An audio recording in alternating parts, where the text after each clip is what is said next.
Hi everybody, welcome back to Beauty for the Win. I just wanted to do a video on my nails, which are actually by imPress nails, and they're the press-ons. This is day 3 of wearing them and I haven't had to reapply them. I haven't had any issues, so far I really like these.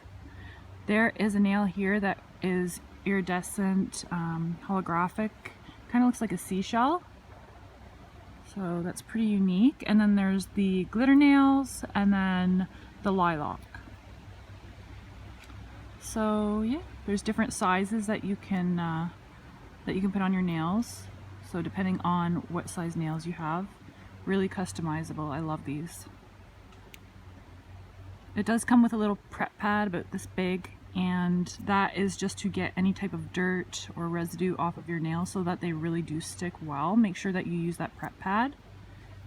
And you can get these at Walmart. I'm pretty sure you can get these at Shoppers Drug Mart too.